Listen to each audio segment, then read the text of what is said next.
Hi, everyone. There's nobody here right now. um,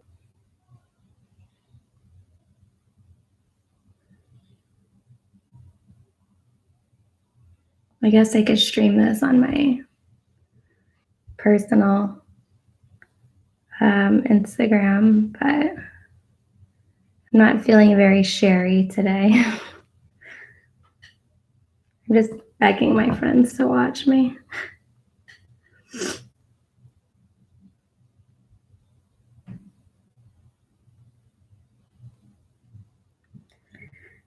Hey, Sam. I guess I'll just wait to see if anyone else wants to join.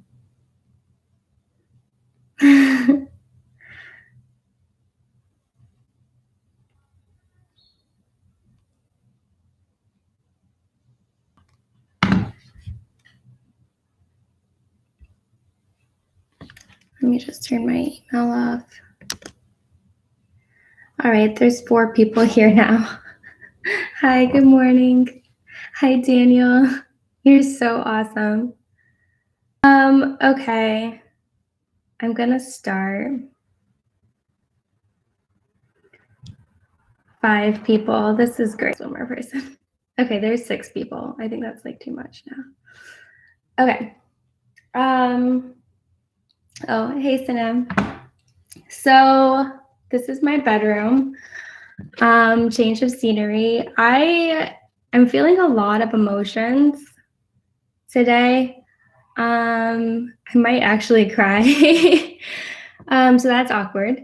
But yeah, I'm really positively overwhelmed by all of the support and concert series, and I'm really happy that we were able to put this together.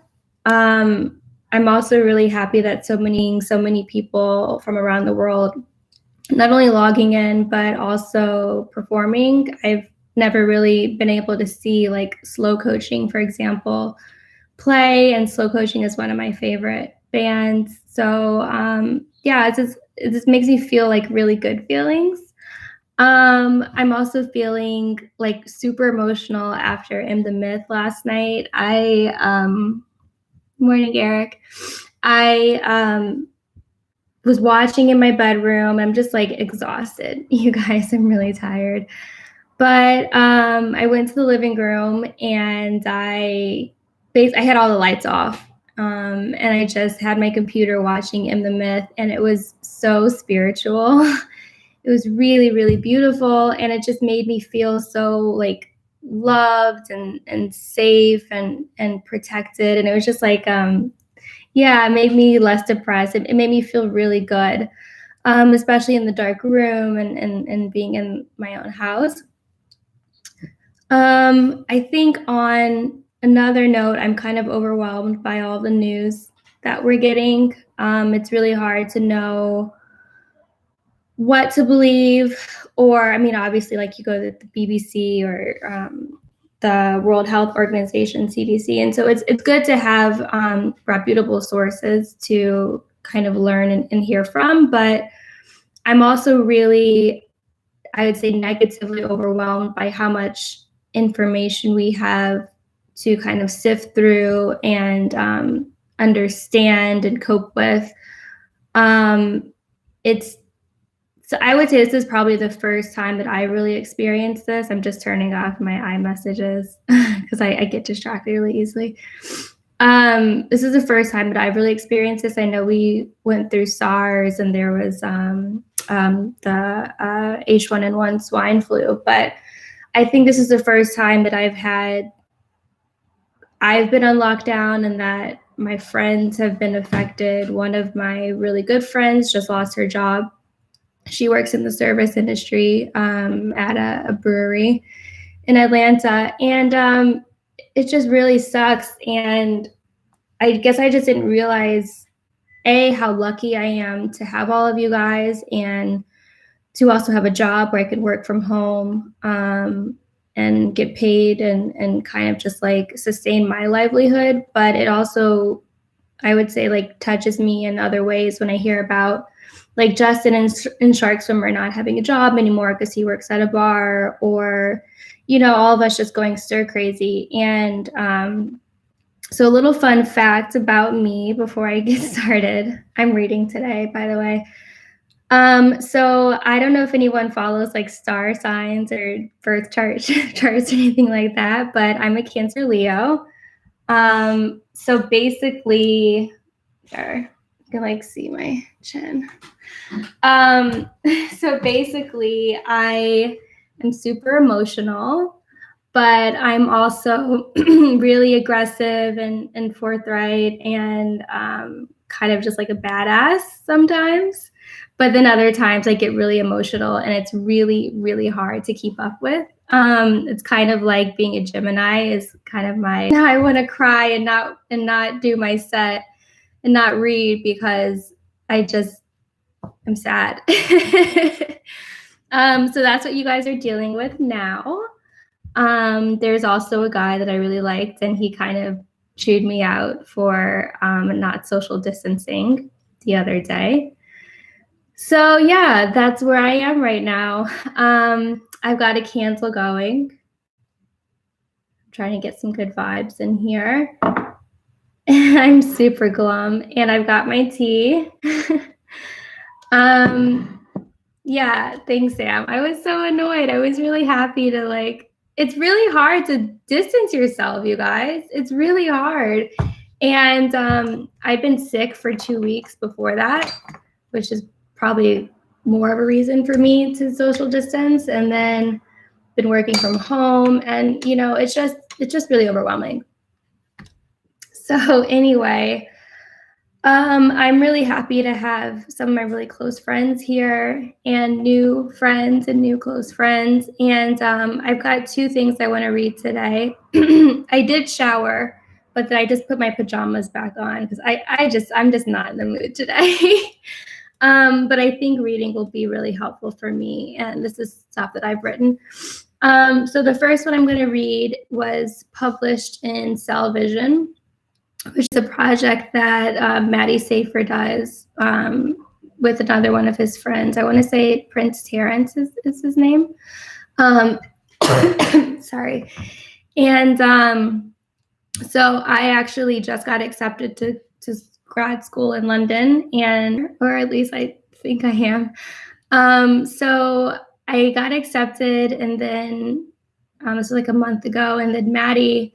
So I was just like super excited and happy. I'm still really, really proud of it. But it's crazy how much changes in a month. Anyway, you guys just send me virtual hugs. I'm going to read this first piece. Let me see if I can pull it up. All right. So this is called Almond Milk, and I'm really proud of it. It's about a friend who actually passed away. Do you guys say passed away or died? I normally say died, but I guess passed away is maybe more sensitive.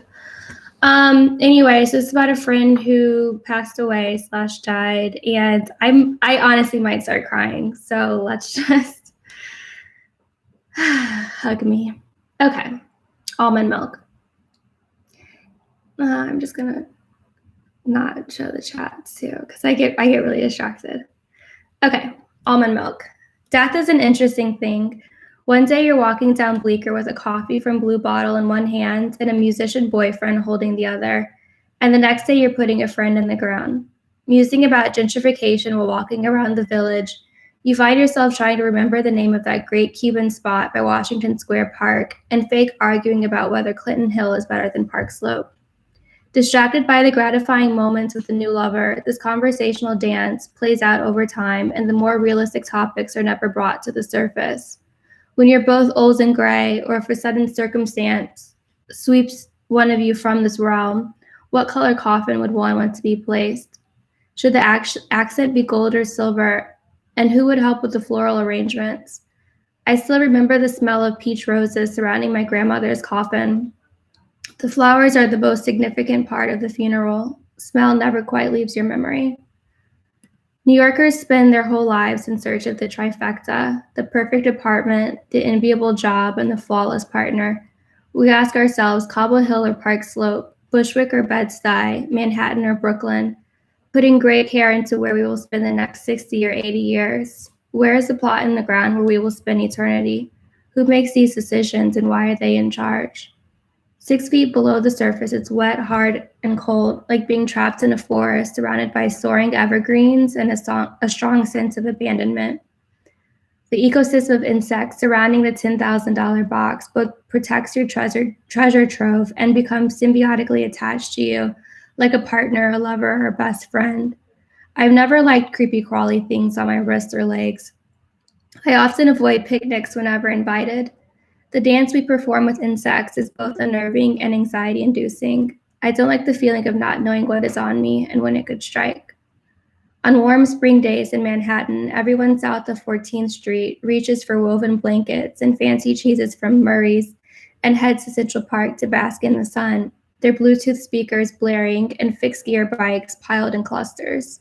Instead of joining the jovial hoi polloi, I decline the invite, avoiding the inevitable feeling of perpetual dread as I laugh slightly quieter than my friends and fidget slightly more. I'll only accept an invite if the picnic blanket is wide enough to protect me from the creatures below. I don't like the unexpected. I don't like that the last thing I said to you was about my upcoming move to London. I left the Facebook message unread, despite the invisible olive branch you were handing me, the peace treaty you were hoping I would sign. I can still remember the drunken night we shared on Christmas Eve all those years ago, although I use my power to push these memories to the back of my brain to keep the pain concealed, as if locked in a small wooden box reserved just for my guilt.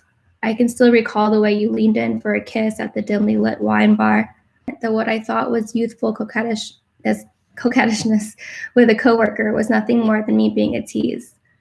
Our final words in comparison to we both just said sorry. New York, she is beautiful. She is the queen of the universe that we both shared, if only for a fleeting moment. She wasn't so pretty the night her waves swept across your body and captured your soul.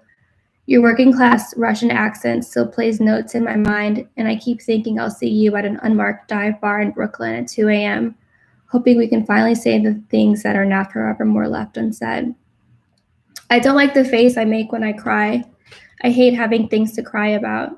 Sometimes I am burdened with the deeply insurmountable fear that we are born with only 100 crying tokens, hazelnut or vanilla, and feel like we've made an accomplishment for our body and mankind. We have only 2 choices to make when deciding how our physical form is in my backyard, her blonde natural highlights streaming in the Midwestern sky.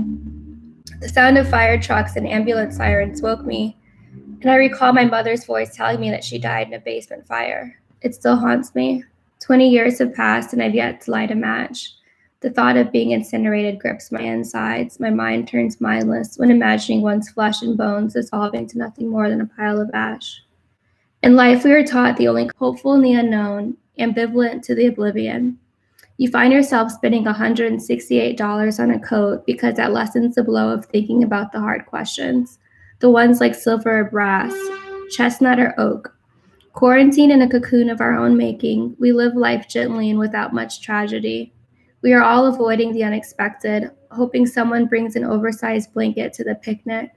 The unpredictable can be a nuisance. The operational to tie up loose ends, close doors softly, and make sweeping declarations of closure that rock you softly to sleep like a soothing lullaby. Sometimes doors just close. Conversations abruptly end, waves wash over the innocent, and sheets are placed on the fallen. What we do between those almond or oat, soy or whole, closed doors or open endings, paper or plastic, pine or marble, and should you get braces or will the dreams about your teeth go away on their own? The only constant is change, and that's the one thing I fear the most, lying awake at night wondering if I'll ever be ready to accept it when it comes. Thanks. Okay. So that's almond milk. I'm just going to drink some tea.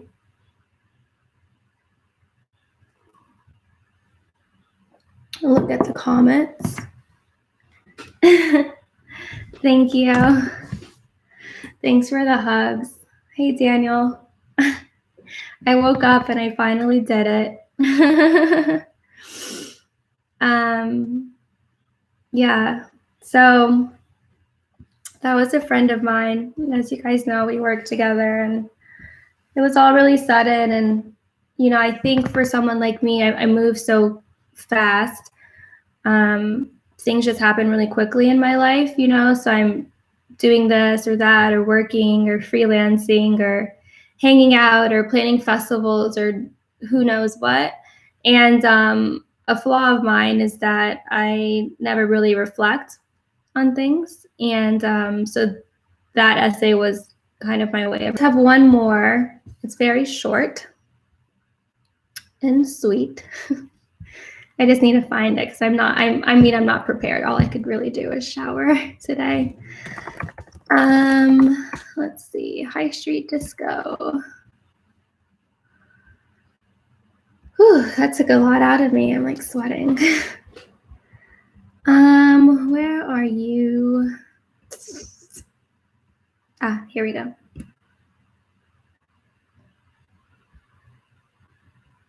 Okay, so this next one is called Bowery. It's very, very short. Yeah, I think it is really encouraging to look inside, Tracy. It's tough though, because I think as a culture, as a society, especially, you know, millennials, we are like so inundated with opportunities to connect, whether it's like on social media or Tinder, or like any of these dating apps, going out, especially like artists, we always have stuff to do. And so I think it's really sobering to spend so much time together. But, you know, like I said, I already broke my social distancing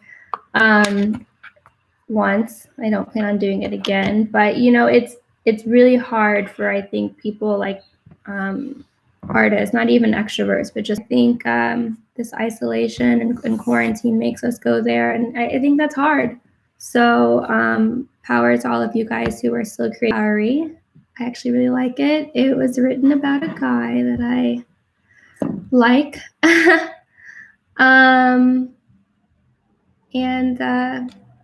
Yeah, so, okay, Bowery. You don't need to love me hard and fast or meaningful and slow. You don't need to love me at all. I feel your presence thousands of miles away and spend evenings constructing stories in my pretend you know my history. I'll do the same for you. Just know that late nights in the Bowery could be warmer and cooler and a lot more exciting with you next to me. You don't have to kiss me underneath the New York skyline, signing stars with each other's names and freeze framing this moment for decades later when we pass each other at Clissold Park and don't recognize each other anymore. The Bowery keeps secrets both big and small, and ours never existed anyway. Thanks. I'll probably end up crying later, which is good. It's probably a good thing. Probably like draw a bath and watch Left Bank Live from my bathtub. Yeah, so I want to say thanks to everyone for tuning in consistently every day. 12 hours is a lot. It's a massive undertaking that I maybe didn't realize I was getting myself into.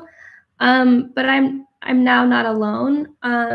So every day Rebecca's been with me from Blonde Artist Management, waking up actually before me and talking to me throughout the day. And we've got this little chat. Sam from Band CBK brought her on to do a stage, and she literally has been with Rebecca and I in a text message or like a text chain since it started. Eric from Rockaway Broadcasting is also like right-hand man, you know, and so it feels really good to be connected with all of you. And I promise I will not break my social distancing again.